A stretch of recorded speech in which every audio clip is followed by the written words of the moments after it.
جب بستر گڑتا تھا چپتا تھا تو میری آنکھ کھل جاتی تھی اور میں رات میں اٹھ کر تہجد کی نماز پڑھ لیا کرتا تھا, اللہ کو یاد کر لیا کرتا تھا. عائشہ آئندہ بستر اسی طرح بچھاؤ, میرے لیے آرام کا ایسا انتظام نہ کرو کہ بستر پر مجھے نیند آ جائے اور پھر میں اس رات میں اٹھ کر اللہ کو یاد نہ کر سکوں. جرجیت صاحب شادی سے پہلے کس پہ سوتے تھے؟ دری پر, چٹائی پر. جرجیت صاحب کی شادی ہو گئی, جہیز میں ڈبل بیڈ مل گیا, مسہری مل گئی, بستر مل گیا. شادی کے بعد ہماری سونے کی سٹائل بدل گئی, چلنے کی سٹائل بدل گئی. جرجیت صاحب سائیکل پہ چلتے تھے, اب بائک پہ چل رہے ہیں. بڑے آدمی ہیں, فور ویلر بھی دے دی ہوگی ہو سکتا ہے سسرال والوں نے, اب 4 پہیے کی گاڑی پہ چل رہے ہیں. رہنے کی سٹائل بدل سکتی ہے, لیکن محمد رسول اللہ 25 سال کی عمر میں جب 40 سال کی ایک بوڑھی عورت خدیجہ سے نکاح کرتے ہیں. خدیجہ عرب کی بہت بڑی دولت مند اور رئیس خاتون تھی. جب اللہ کے رسول کی شادی ان کے ساتھ ہوتی ہے تو خدیجہ اپنے ساتھ سارا مال بھی لے کے آتی ہیں, سارا خزانہ لے کے آتی ہیں, سارا بزنس لے کر آتی ہیں. اللہ کے نبی صلی اللہ علیہ وسلم شادی کے بعد بھی اسی چٹائی پر, اسی اکیرے بستر پہ سویا کرتے تھے جو شادی سے پہلے آپ سویا کرتے تھے.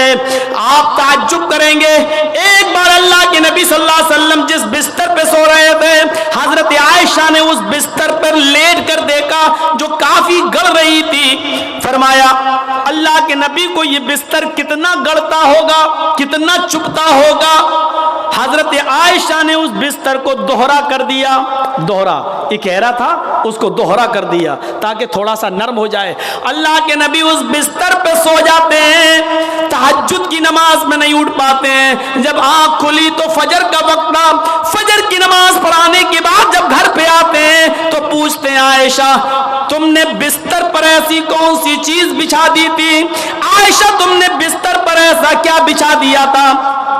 آج مجھے نیند آ گئی اور میں رات میں اللہ کی عبادت نہ کر سکا, تہجد کے اندر اٹھ نہیں سکا. فرمایا اے اللہ کے نبی بستر کے نیچے تو میں نے کچھ نہیں بچھایا, وہ بستر جو اکھیرا تھا اس کو میں نے دوہرا کر دیا. میں نے لیٹ کر دیکھا آپ کو کیسے نیند آتی ہوگی, وہ تو کافی چبھ رہا تھا, کافی گڑ رہا تھا, میں نے اس کو دوہرا کر دیا.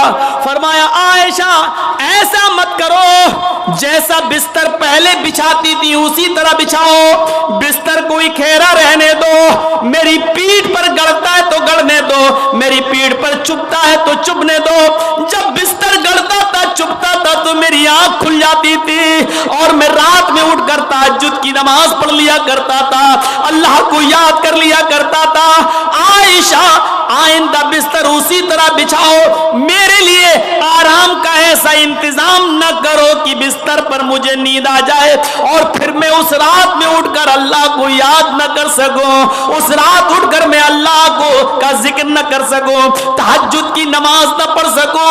عائشہ اللہ تعالیٰ کو رات کی تاریکیوں میں یاد کرنے کا مزہ کچھ اور ہے جب ساری دنیا سو رہی ہوتی ہے اور میری کروٹ, میری کمر نرم گرم بستروں سے الگ ہوتی ہے اور سجدے میں سر ہوتا ہے, تو اس وقت کا مزہ کچھ اور ہوتا ہے کہ ساری دنیا خواب خرگوش میں مست ہے اور اللہ کا ایک بندہ اپنے رب سے عذاب جہنم کی پناہ مانگ رہا ہے, جنت کا سوال کر رہا ہے, رات کی تاریکی میں اپنا سر سجدے میں رکھ کے اس کو مالک اور اپنے آپ کو اللہ کا غلام بنا رہا ہے.